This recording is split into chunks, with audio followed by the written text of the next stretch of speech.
It would certainly be appropriate to describe the Toltecs as an enigmatic culture of Mesoamerica. Historians have felt the challenge of piecing together their story based purely on archaeology and oral traditions. Those oral traditions were mainly discovered through the Aztecs, who held the Toltecs in high esteem and regarded them as their noble ancestors. The Toltecs were a culture of celebrated warriors, and their greatest warriors were indeed the celebrities of their societies. The Toltecs were constructors, with admirable architecture and sculpting abilities. The artifacts excavated from their key site of Tula demonstrate a sophisticated society of artisanry. Glimpses of the extent of Toltec influence have been discovered in Mesoamerica, suggesting that the Toltecs may have been a powerful society at their peak period in American history. This episode endeavours to uncover the truth behind the mysterious Toltecs.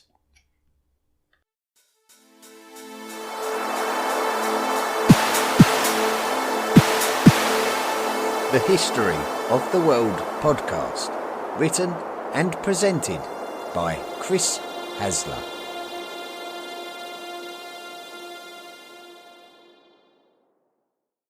And we're live on match day as Doug reaches for a buffalo wing. He's got it! Oh, and he's gone for a can of Pepsi too! What a finish! There's no doubt about it. It just tastes better. Match days deserve Pepsi. Study and play come together on a Windows 11 PC. And for a limited time, college students get the best of both worlds. Get the Unreal College Deal. Everything you need to study and play with select Windows 11 PCs. Eligible students get a year of Microsoft 365 Premium and a year of Xbox Game Pass Ultimate with a custom color Xbox wireless controller. Learn more at windows.com/student offer. While supplies last. Ends June 30th. Terms at aka.ms/collegepc. Volume 4, The Medieval World. Episode 87, The Toltecs.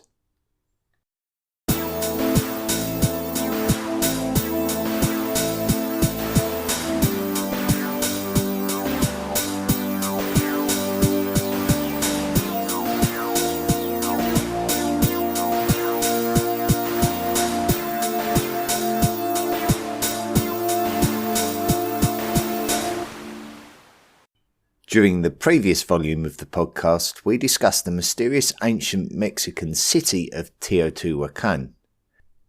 When referring to the Toltec culture, it is suggested that the Toltecs emerged following the decline of the Teotihuacanos. But there are disagreements about how and when exactly this happened. This is because the nature of the decline of the Teotihuacanos is relatively unknown. We can say the same of the emergence of the Toltecs, with many scholars regarding the 10th century as the time when the Toltecs emerged. But historical references to a people called the Toltecs, or the Tolteca, stretch back many centuries previous.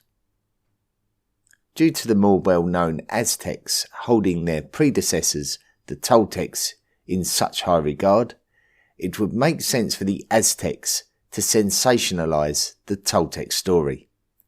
So we have to regard the historical references passed to us by the Aztec oral tradition very carefully. Some of those oral traditions were written during the 16th century after the arrival of the Spanish within a codex called the Codex Chimalpopoca. Part of the codex, written in the language of the Aztecs, refers to the history of Mesoamerica, so discusses the Toltecs. But with anything written from potentially biased oral histories, it may be necessary for the modern historian to require archaeological evidence to convince them of its veracity. When the Spanish did arrive in the lands of modern-day Mexico, there was understandably a good degree of interbreeding which produced offspring of mixed European and Native American blood, and such peoples were referred to as the mestizos. One such mestizo was a man called Fernando de Alva Cortés Ixtlilxochitl. Ixtlilxochitl states that the Toltecs arrived at a place called Tlapalan in the year 1 Tecpatl. We don't know where Tlapalan is, and the year 1 Tecpatl is believed to be the year 387, considerably earlier than the understood dates of the Toltec culture. Regarded by some as mythological, we may not be able to take this date of the 4th century seriously, but the Toltec people as an ethnicity had to have emerged from somewhere, and it is not unreasonable to suggest that they were a semi-nomadic minority a long time before the peak of Toltec culture. Ixtlilxochitl goes on to mention a number of settlements and resettlements of the Toltecs as the years led them from one place to another, and that they eventually settled at a place called Tolan in the year 566. Tolan would become their capital and is recognized today as the site of the Mexican town called Tula de Allende, which is just 40 miles northwest of the ancient city of Teotihuacan. And with Toltec power rising in the aftermath of the decline of Teotihuacan, there has to have been some historical connection between the two. One of the issues we have is that there is no general agreement regarding the date of the founding of Tolan. Ixtlilxochitl's date of the year 566 is not consistent with other sources. Various dates from the 7th century through to the 10th century have been offered by different accounts, but we can feel confident to say that Toltec influence over central Mexico had to have followed Teotihuacan's period of influence, even if it didn't follow it directly after. There is a belief that the remnants of the area once under the influence of Teotihuacan descended into an area of persistent warfare in the centuries following the decline of the Teotihuacanos. Nomadic peoples referred to as the Chichimecs were involved in these wars, and it is highly likely that the Toltecs had an involvement. The Aztecs viewed the Toltecs as their own revered ancestors, but they also viewed the Chichimecs as a barbarian people, not in the same class as themselves, or indeed the Toltecs. The peoples recognised as the Chichimecs were still around when the Spanish arrived in Mesoamerica. Topiltzin Quetzalcoatl. We mentioned that the codex, called Codex Chimalpopoca, was written in the language of the Aztecs. The language is commonly known as Nahuatl, and Se-Acatl Topiltzin Quetzalcoatl is the name of a lord of the Toltecs. We will refer to him as Topiltzin, which in Nahuatl is translatable to roughly mean our noble child. He was possibly born at the end of the 9th century, if indeed he was a real figure, as some suggest he is purely mythological. We don't know a lot of facts about Topiltzin, but there is a lot of information passed down through the oral traditions of the Mexica, who are the Aztecs and their closest relations, both linguistically and ancestrally. One account says that his mother gave birth to him after swallowing an emerald. Another says that he was the son of the Earth Mother Goddess. What we learn from this is that Topiltzin had a great spiritual significance to the Mexica, who were very willing to deify him, which leads us to the given name Quetzalcoatl. Quetzalcoatl is a very important deity in Mesoamerican mythology, represented by a feathered serpent, and Topiltzin has been regarded as a manifestation of this deity, Quetzalcoatl. Topiltzin Quetzalcoatl was the Tlatoani of the Toltecs, but according to tradition he was certainly not the first Tlatoani. A Tlatoani is effectively a ruler or leader and translates loosely to mean the speaker. Topiltzin was not the first Tlatoani, but the details of all of the Tlatoani are sketchy. It is impossible for historians to categorically decipher who is real and who is legendary. We do know that the reign of Topiltzin is regarded as a bit of a golden age for the Toltecs. It is reported as a time of plenty, where the maize was in abundance and nobody went without. Cotton grew in every colour of the rainbow, meaning that there was no need to go through the dyeing process. This might seem fantastic, but cotton can grow in various natural colours. It is said that precious gems and metals could be discovered and gathered as easily as discovering and gathering flowers. Although it may be true that everybody was doing well, it does seem that these stories may have been embellished in order to give Topiltzin a much more impressive looking appearance. The city of Tolan. Topiltzin Quetzalcoatl is attributed with the firm establishment of the city of Tolan, the capital city for the Toltecs. The word Tolan is a general term referring to a great urban centre, but the general belief is that the city of Tolan, referred to as the capital of the Toltecs, is at the same archaeological site called Tula, around 50 miles north of Mexico City. Its location is a good strategical location in a valley near the Tula River. Of course, rivers were the highways of the ancient world. Various excavations made at the archaeological site have uncovered a wealth of artefacts that have given us some indications about the nature of Toltec culture. By coupling these discoveries with the stories passed down by oral traditions, we can make some suppositions about Toltec life. We know through archaeology that the height of the city of Tolan, if we assume it to be Tula, thrived after a period of domination of the city of Teotihuacan.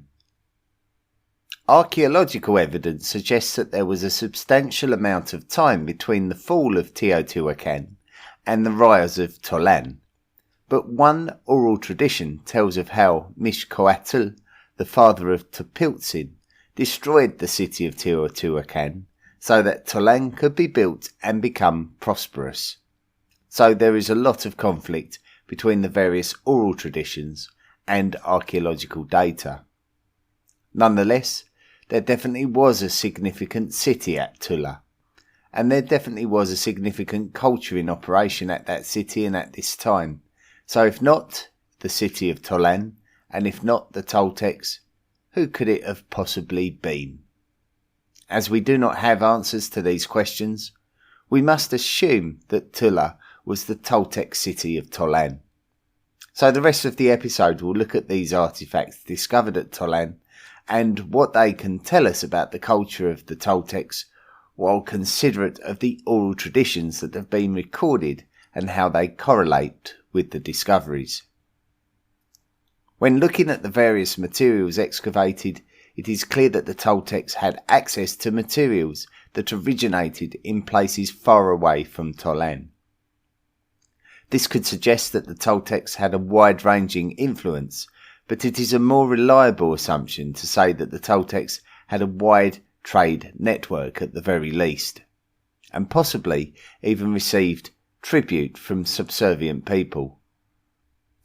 Trade networks in Mesoamerica had had a healthy existence long before the emergence of the Toltecs in the times of the Olmecs and the Teotihuacanos.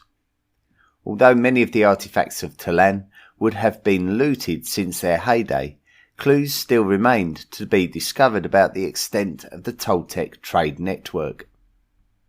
Pottery that had come from the lands of the modern countries of Nicaragua and Costa Rica were discovered at Tolan, and shells that came from both sides of Mesoamerica, the Pacific and Atlantic coasts. We can see evidence of the green obsidian that had been mined in the Pachuca region of Mexico since the arrival of the first humans many thousands of years earlier. The Toltecs are considered to have had a warrior culture, so we can indeed compare them to the Inca from the previous episode, who used warfare and diplomacy to extend their imperial influence. It seems plausible that the Toltecs used similar tactics to similar effect. The extent of their imperial influence is a subject for debate, with evidence of Toltec influence in Mayan architecture and the presence of jade and textiles suggesting geographical links. The most ambitious of suggestions, claiming influence of areas of the post-classic Mayan Yucatan Peninsula and deep into the modern Central American states to their south. This is suggested by the distribution of art, architecture, and religious practices, which we will take a closer look at. Historians who study the Toltecs recognise a warrior culture. Images of warriors suggest that they could belong to specific military orders such as the jaguars and the eagles, each of these creatures associated with a particular god of the Toltec pantheon. As we know, the peoples of the Americas did not practice archery but used projectile weapons such as atlatls, which could project darts. They also used close quarters weapons such as swords and clubs. Toltec swords could be made from obsidian rather than metal, with the obsidian providing the cutting edge to a wooden base. The sharp edges of the obsidian would be very effective cutting material. Such a weapon might be a maquawitl and can provide an interesting example if you do a web search for an image to compare it to a medieval European sword, for example. The role of a successful warrior in Toltec society would have brought great splendour to that individual, who would have been treated with great reverence by the people. The Toltec warrior would have been shaped from a young age, with emphasis on both combat and ceremony and ritual. The Toltec warrior would have been regarded as brave and honourable. You could describe them as having something of a celebrity status. Captured opponents could find themselves to be sacrificed to the gods to both appease and please those particular gods. Warrior culture was regularly depicted on buildings, especially in the city of Tolan itself. Successful warriors were deemed to have had the support of the gods, so the warrior culture was very much a part of the fabric of Toltec culture. Artisanry. Although obsidian was the preferred material used for the cutting edge of swords, metallurgy still existed in Toltec society. The purpose of metal was more for the production of desirable objects as opposed to practical weapons. Gold and silver could be fashioned as pieces of jewellery and ornaments, while copper would be alloyed to make more practical objects such as tools used as knives or hammers, for example. Metal masks could be created for the purpose of ceremony.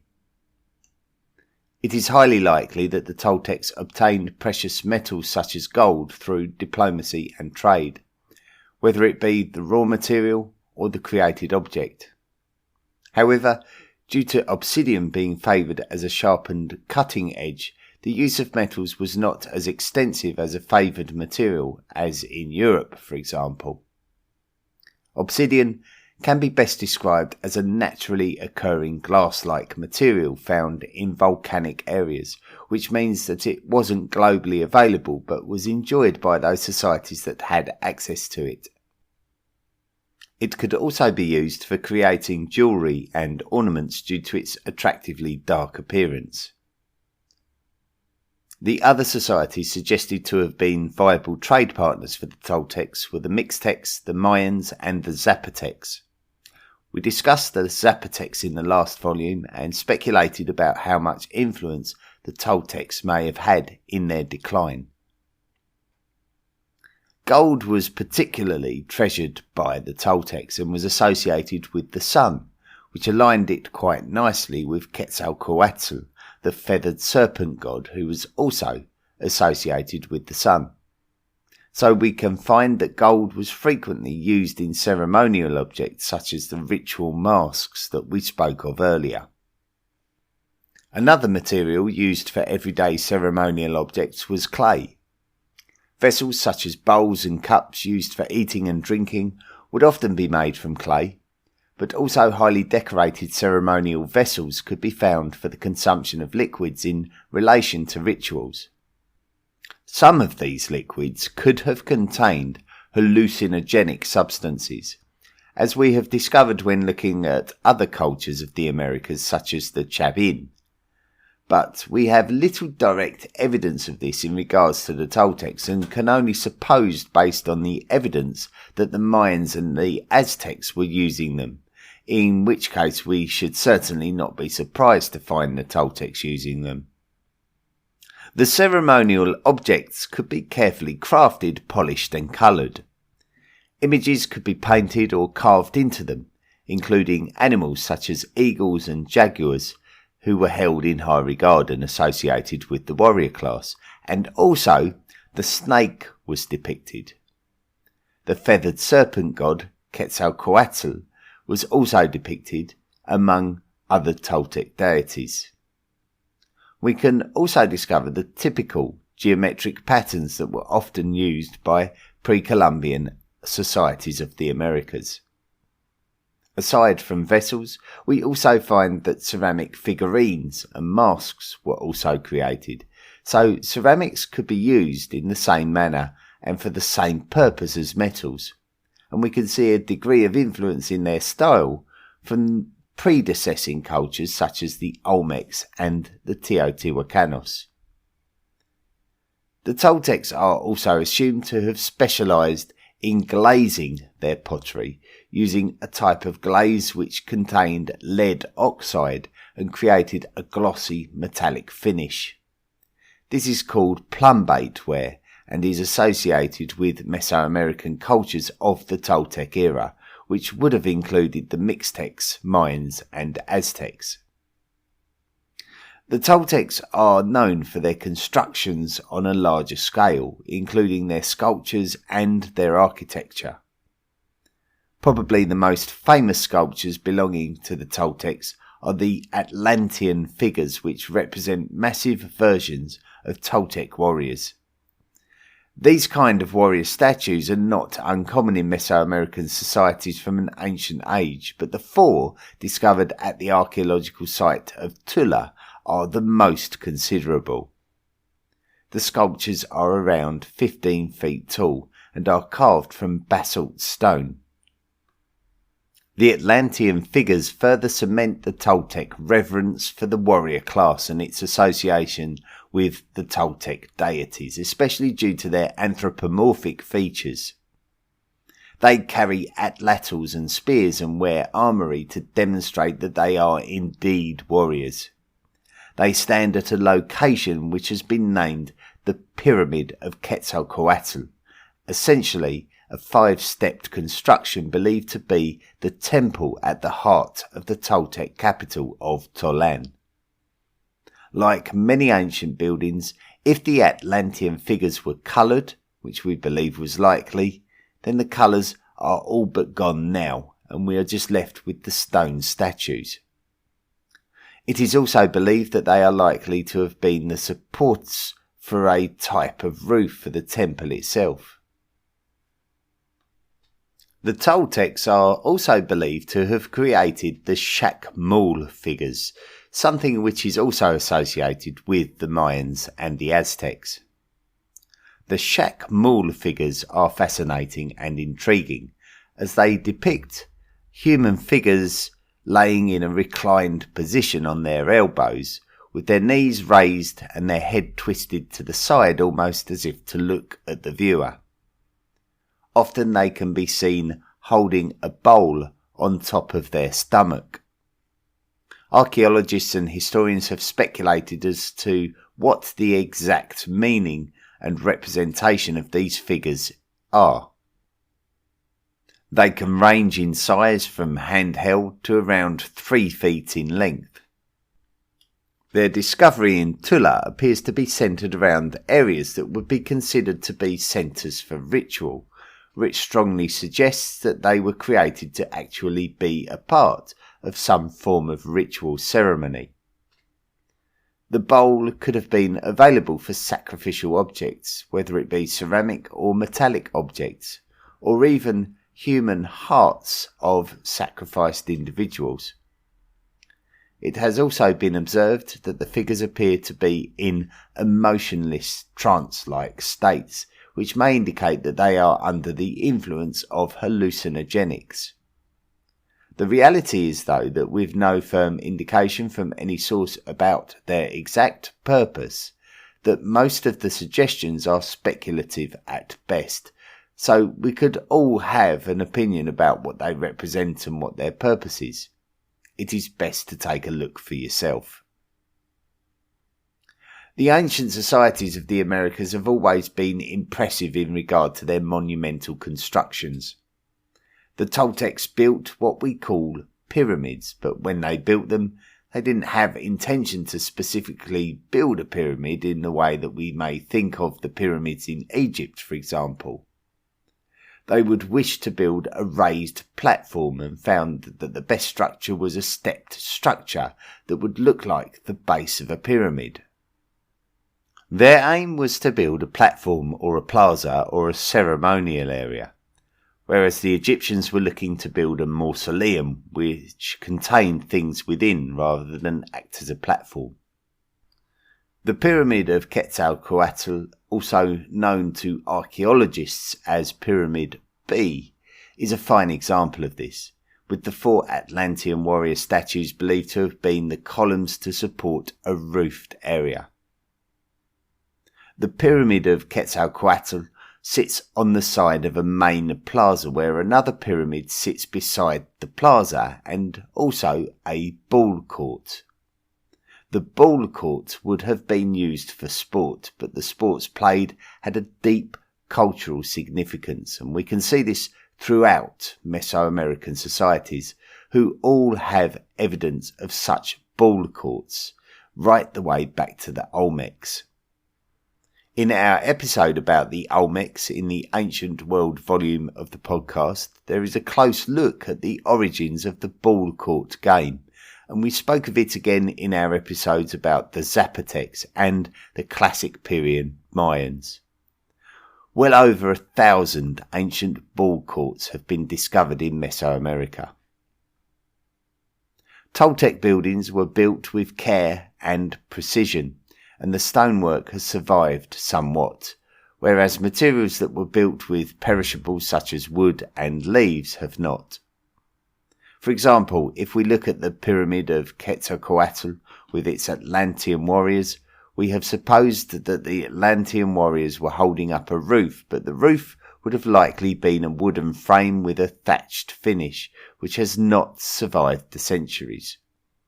Likewise, any colorations would have faded over the decades and centuries, so we are only left with the stone framework of the buildings and constructions. We can see that reliefs and friezes would have decorated the buildings, but we know that their colours would have long since faded. It is no surprise, with all that we have learned, that the main things depicted in the reliefs would have been warriors, deities and animals. When we take a general overview of the archaeological site at Tula, it is clear that thought went into the general city plan before it was constructed. Religion. Quetzalcoatl, the feathered serpent, was a key deity in the Mesoamerican pantheon of deities, from the Olmecs through to the Aztecs. As we have learned, Quetzalcoatl was held in high esteem by the Toltecs.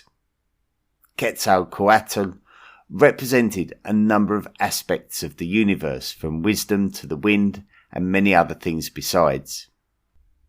Despite Quetzalcoatl's importance to the Toltecs, he was just one of a number of deities that were recognised. Another important deity was Tezcatlipoca, who is actually depicted as a rival for Quetzalcoatl. In the same way that Quetzalcoatl translates to mean feathered serpent, Tezcatlipoca translates to mean smoking mirror. Among other aspects of the universe, Tezcatlipoca represents the sky, sorcery and warfare. The rivalry between Quetzalcoatl and Tezcatlipoca is referenced in the mythology of the Toltecs. Other deities exist, such as Tlahuizcalpantecuhtli, a warrior deity closely associated with the morning star, which we recognise today as the planet Venus. Xicomecoatl was the goddess of agriculture, while Xipe Toltec was the god of springtime. All of these are recognised well because of the beliefs of the Aztecs and their inclusion in the Aztec pantheon. The will of the gods was encouraged or appeased by sacrifice.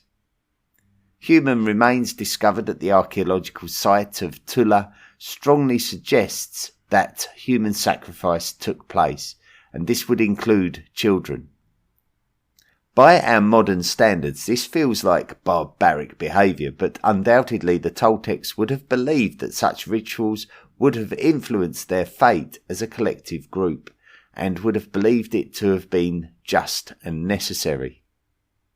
For example, in 2007, a discovery of decapitated remains of 24 children were discovered buried together with a figurine of Tlaloc, the Mesoamerican god of rain.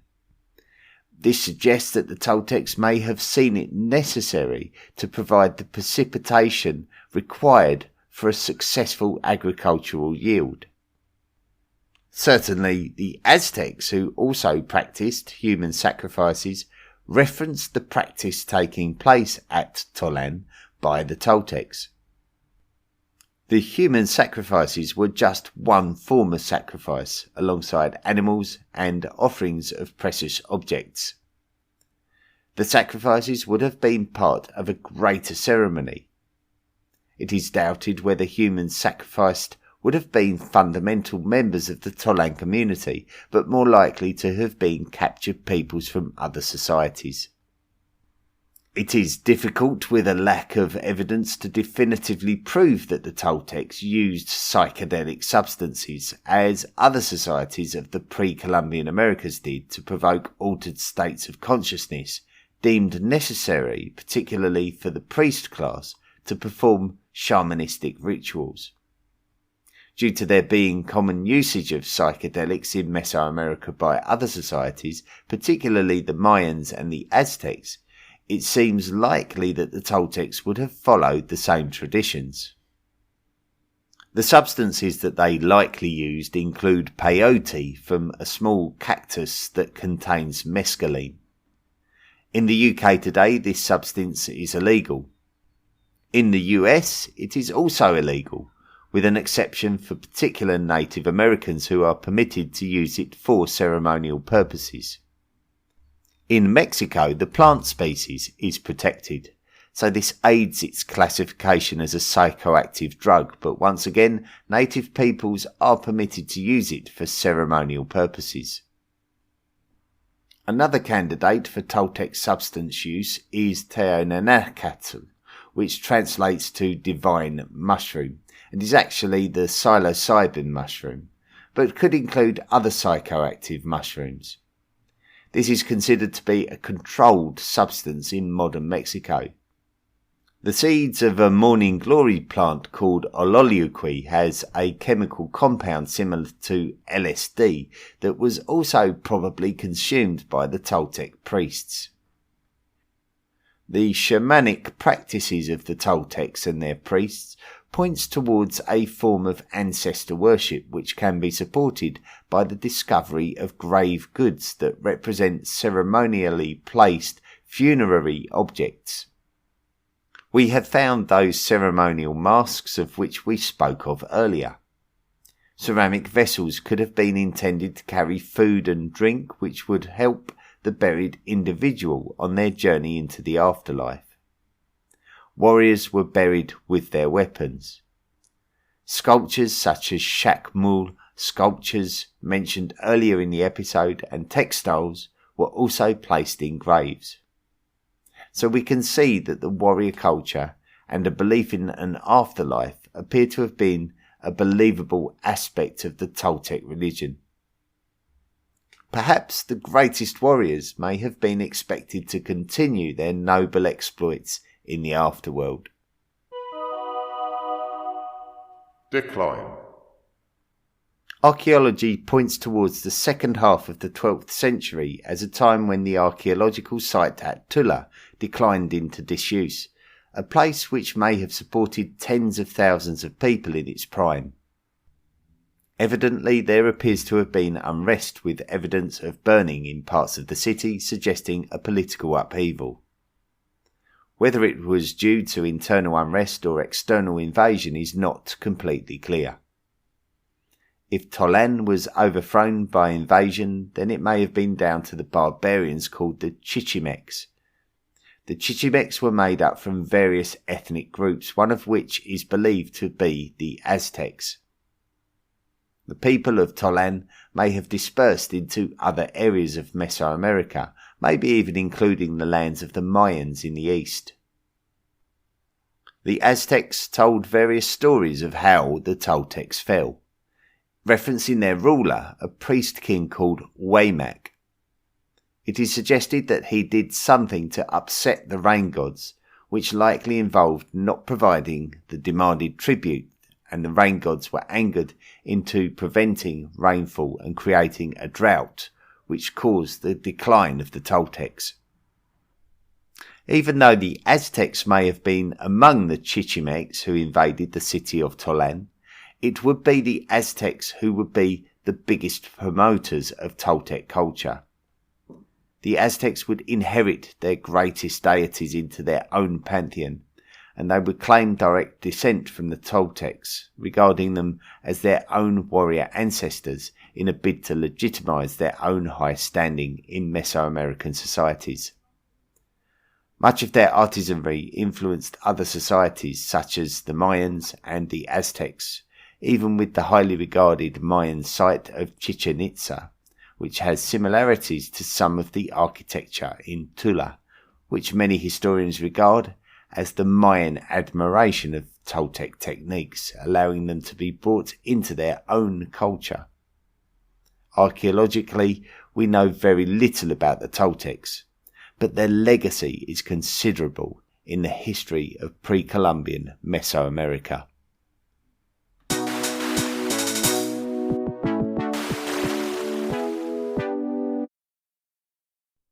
So good, so good, so good. New markdowns up to 70% off are at Nordstrom Rack stores now. Stock up and save big on shoes, tops, dresses, accessories, and more must-haves for summer. Join the Nordy Club to unlock exclusive discounts, shop new arrivals first, and more. Plus, buy online and pick up at your favorite Rack store for free. Great brands, great prices. That's why you rack. This episode is brought to you by Fox One. Watch all 104 matches of the FIFA World Cup live in 4K for just $19.99 a month with 3 days free. Build your own multi-view, choose up to 3 streams, and follow player spotlights. Stay on top of every moment with live stats, highlights, and instant replays. The FIFA World Cup, streaming live on Fox One. Offers are subject to change. See fox.com for complete terms and conditions. Thank you very much for listening to this week's episode on the Toltecs, a very interesting and mysterious look back into Mesoamerican history. Now, if you enjoy the podcast and you would like to support the podcast, then please visit our website, historyoftheworldpodcast.com. Click on the Patreon link and sign up to make a monthly contribution. You will become a lifelong member of the History of the World podcast Illuminati and qualify for gifts and rewards. This week we welcome into the History of the World podcast Illuminati Andrew Maltoon. Thank you, Andrew. Now, you can follow the podcast on social media. It's on Facebook, X, Instagram, TikTok, YouTube, Tumblr, Threads, and Mastodon. And I'm always very, very keen to hear your feedback. So please do drop me a line at historyoftheworldpodcast@mail.com. And your feedback will be discussed during our History of the World podcast debrief episodes. Now, I've been away for a long time. And I'll also tell you a bit about that during the next debrief episode. So look out for that. And also really keen to know what your thoughts and feelings are about the Toltecs.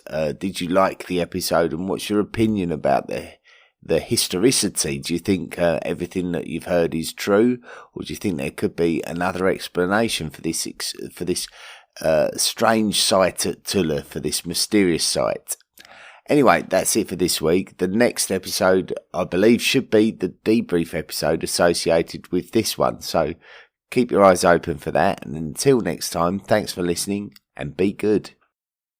Spotify, it's Jay Shetty. Are you one of those media strategy people? Scrolling through spreadsheets, searching for an audience that pays twice as much attention to your ads than they do on social? Let me introduce you to Fans. And they're here with me on Spotify. Trust me, I know Fans. They don't skip, they stay for hours. They don't move on, they manifest. They're not a demographic group, they're fans. Spotify advertising. You're among fans.